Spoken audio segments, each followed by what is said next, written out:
Oi pessoal, é uma alegria estar aqui novamente com o grupo do Interanutri, partilhando algumas coisas que a gente tem estudado, coisas que realmente me encantam bastante e que para hoje especialmente fui bastante provocada com a proposta de tema apresentado pela professora Maria Rita, e a nossa proposta que hoje é refletir um pouquinho sobre alguns aspectos que nos ajudem a entender ou a observar ou a ver melhor a realidade na qual nós estamos imersos, né? E nesse sentido é que nós elaboramos uma apresentação, um bate-papo, utilizando algumas imagens, já que é o que efetivamente preenche, né, a nossa vida hoje de uma forma muito abrangente, em todos os níveis, TV, internet. Mas a partir disso também, parando para pensar em alguns pontos sobre como é que nós lidamos com a realidade diante da qual nós estamos envolvidos e nos relacionamos o tempo todo. Tá bom? Então, para essa apresentação, eu trouxe como tema ver é sempre preciso ir além, que de algum modo foi organizada a partir da seguinte provocação: como eu vejo a realidade? Parece uma pergunta até, né, os filósofos gostam de fazer essa pergunta, mas o que é ver? O que é realidade? E essa é a nossa provocação. E a partir dessa provocação eu apresento dois objetivos. O primeiro, que é refletir sobre alguns limites e riquezas do nosso olhar sobre as coisas, sobre os fatos e as pessoas com as quais nós convivemos. E a outra é refletir também, num espírito de reflexão, como olhamos a realidade. E dialogando nesse sentido com as contribuições de Edgar Morin, Leonardo Boff e da psicanálise de orientação lacaniana, que é o que eu tenho estudado nos últimos anos, né? Ver. O que é ver? Selecionei algumas imagens e contrapus a elas, vocês verão um pouquinho. Então vamos parar só para observar as imagens.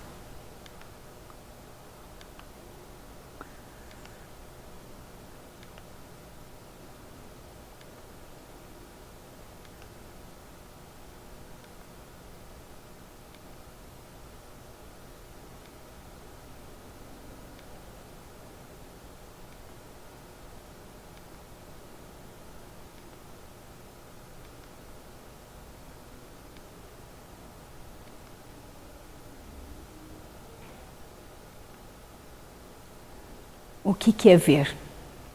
O que essas imagens provocam em cada um de nós? Certamente, muitas delas não são familiares. Saberíamos até atribuir um conceito para cada uma delas. Outras, talvez nos fizeram pensar um pouquinho, o que é isso? Mas todas elas nos provocaram, e nos provocaram pelo sentido mais primário que nós trazemos, né? Que é a visão. E essa visão, a visão na verdade ela possibilita uma sensação de domínio, né? De controle. É interessante isso. E no entanto, nós nem percebemos o que está por trás. Nós só tomamos em conta aquilo que vemos.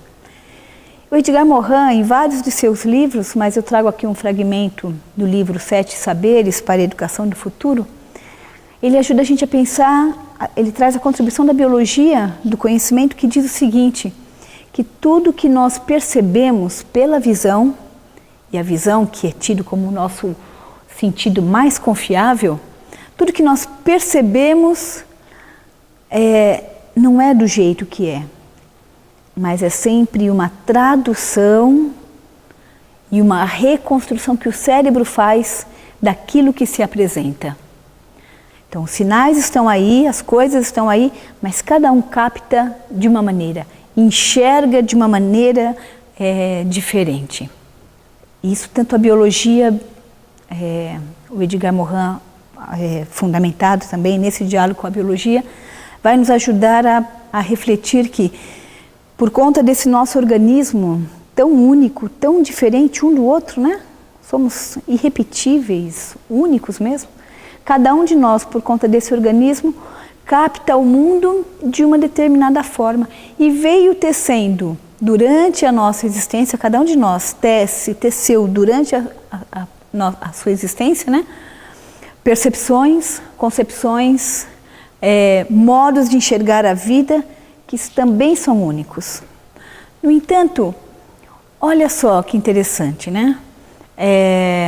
E o Damásio, neurocientista português que trabalha nos Estados Unidos, ele também confirma isso.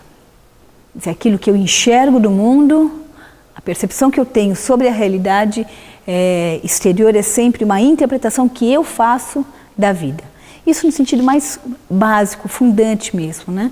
Agora, eu capto as coisas, o que é branco, o que é quente, o que é frio, o que é leite, o que é café, quem é mamãe, quem é papai, quem é o irmão. E é na própria convivência que nós fomos entendendo e nomeando também cada uma dessas figuras e desses fatos e dessas coisas, né, desses objetos. Então, ao mesmo tempo que nós captamos o mundo pelo sentido de uma maneira tão quase que intuitiva, espontânea, as palavras, os conceitos que a nossa comunidade utiliza nos ajudam a identificar, a localizar e a compreender essa realidade e a compreender cada coisa. E nós passamos então também a utilizar esses conceitos que também são próprios da nossa comunidade. Então, nós temos uma maneira própria de enxergar, pessoal, singular, mas a nossa visão também é marcada pelas características da comunidade em que a gente vive. E o que é interessante, isso dá para a gente perceber até, por exemplo, mandioca. A gente utiliza o nome mandioca aqui em São Paulo. Em outros lugares do Brasil, a mesma mandioca tem um outro nome, recebe um outro nome, né? Então, cada comunidade vai, além de atribuir nome, vai atribuir sentidos diferentes para as coisas que vive. E é nesse sentido que a gente vai trazer a contribuição do Leonardo Boff, num livro belíssimo dele que ele escreveu a partir de uma fábula africana chamada A Águia e a Galinha. E olha que provocação interessante. Ele diz que o meu ponto de vista é apenas a vista de um ponto. Todo ponto de vista é a vista de um ponto. Então, para eu entender o que o outro está dizendo, o outro com quem eu converso, alguém de uma comunidade com a qual eu vou trabalhar, ou um grupo de alunos com o qual eu trabalho, para eu entender esse alguém, eu preciso entender como seus olhos e qual é a sua visão de mundo. Cada um lê e compreende com os olhos que tem e interpreta a partir de onde os pés pisam. Então, não está desvinculado da própria experiência pessoal e da própria experiência coletiva, comunitária, que a pessoa construiu, a partir da qual a pessoa construiu a sua existência. Nesse mesmo sentido, o Leonardo Boff continua, olha que interessante, como é que eu enxergo o mundo? Quando eu falo sobre as coisas, eu trago toda a minha carga pessoal, familiar e comunitária de formação com a qual eu vivi. E assim também é com qualquer pessoa com a qual eu encontro. Olha lá, para compreender é essencial conhecer o lugar social de quem olha. Vale dizer como alguém vive, com quem essa pessoa convive, em que trabalha, que desejos alimenta, como assume os dramas da vida e da morte, que esperanças o animam. A compreensão nossa sobre qualquer realidade é sempre uma interpretação, é sempre uma construção. No entanto, quando nós percebemos isso, é que nós precisamos sempre tomar cuidado com essas interpretações que nós criamos. E cuidado no sentido de não achar que elas são universais, que elas são a verdade. Elas são apenas uma parte. Elas nos ajudam, sem dúvida, tem elementos que nos ajudam a viver e a nos relacionar, mas elas são sempre uma parte. São recortes, são elaborações que cada um trouxe, ou que cada grupo trouxe, e por isso a importância do diálogo e da escuta a outras visões e a outras interpretações que ampliam a minha. Se todo ponto de vista é a vista de um ponto, quem está do outro lado enxerga outras coisas. E se esse outro puder me dizer dessas coisas, a minha visão se amplia. E se o outro acolher aquilo que eu trago, certamente algumas coisas ele não viu e essa visão poderá se ampliar. E olha que interessante, pelo diálogo é que nós podemos fazer circular essas interpretações, esses modos de enxergar a vida e a realidade. No entanto, mesmo quando nós utilizamos palavras tão precisas, a gente vai perceber que dentro de nós, possivelmente surjam imagens que são diferentes. Olha que interessante. Se eu disser a palavra mãe, tenho certeza que cada um trouxe à sua mente a sua mãe. Se eu falar a palavra árvore, cada um imaginou uma árvore. Bola.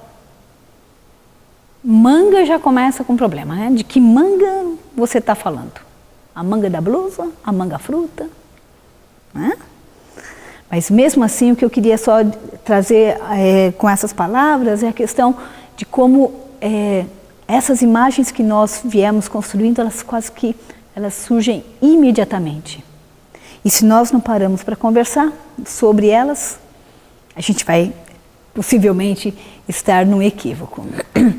Olha que interessante esse quadrinho.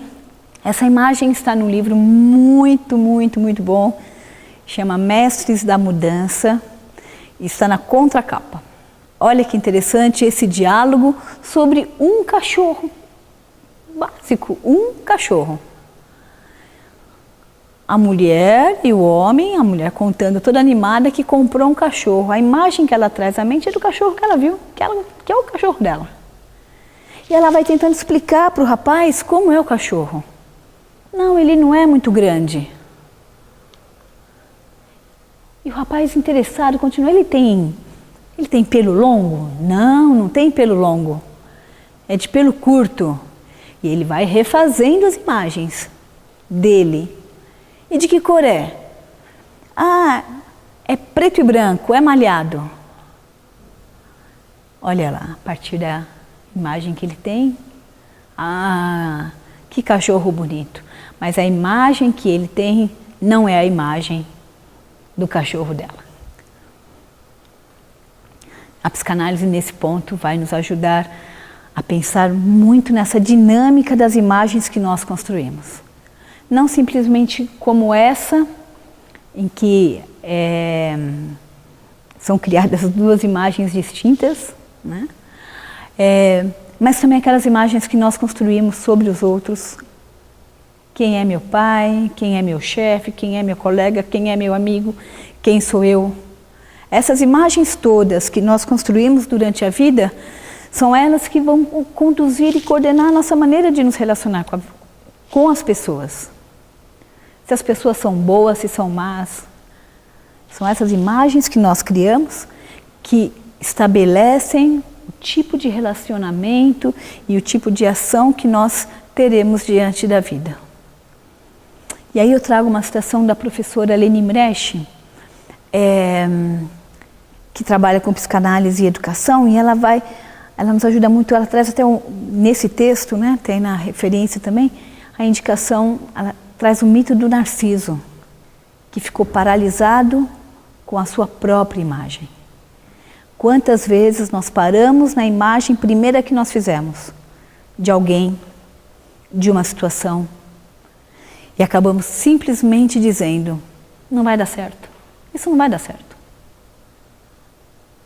Não, eu já sei. Como a gente já sabe? Talvez tenha sido só uma imagem. A citação da professora Leni diz assim, para provocar exatamente essa reflexão de como o mundo é muito mais dinâmico do que a imagem que eu construí aqui dentro, né? Como Narciso, nós ficamos presos às imagens. Nós queremos que as coisas permaneçam continuamente como foram vistas pela primeira vez. Algumas pesquisas recentes revelam que professores tendem a conservar as imagens de alunos, de classes e de grupos a partir da imagem primeira que ela teve.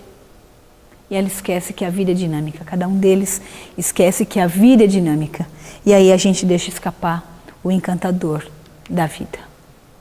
Nesse sentido, a dica que fica para a gente, diante de qualquer situação e do nosso trabalho, é para que, sim, nós possamos reconhecer a contribuição que as nossas percepções e concepções trazem sobre a realidade. Sim, nós temos o que contribuir com os outros.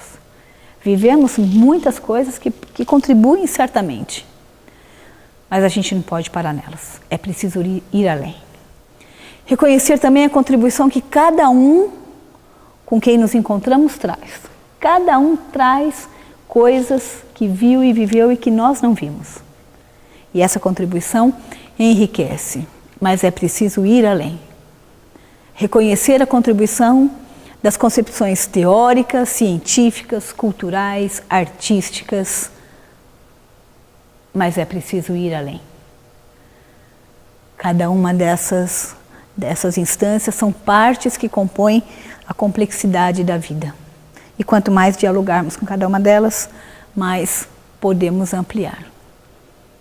E nesse sentido, ver e ir além, no sentido de uma abertura ao outro, que viveu experiências que eu não vivi, abertura ao diálogo para ampliar percepções sobre a realidade que todos nós convivemos, abertura ao questionamento e à reflexão constantes, dinâmicos como a própria vida, que a gente não pare nunca em uma certeza, e abertura ao novo, ao inédito e ao imprevisto, que vai sempre exigir de todos nós uma nova resposta. E para finalizar, uma frase de Bertolt Brecht, um texto de Bertolt Brecht, que traz essa conotação do enxergar e do se posicionar diante da vida, que nos convida sempre a ir além. Nós os pedimos com insistência, nunca digam, isso é natural, diante dos acontecimentos de cada dia. Numa época em que reina a confusão, em que corre o sangue, em que o arbitrário tem força de lei, em que a humanidade se desumaniza, não digam nunca, isso é natural, a fim de que nada se passe por imutável. O convite a ver, o convite a ver traz a convocação para que nós reconheçamos a dinâmica própria da vida. Ver, depois vocês vão poder observar direitinho essa imagem. Ver e contemplar a vida. E aqui algumas sugestões de leitura para que a gente, onde estivermos, assumamos o que trouxemos para aquele momento, mas sempre nos deslocando para procurar outros pontos de vista. Penso que é isso. Obrigada.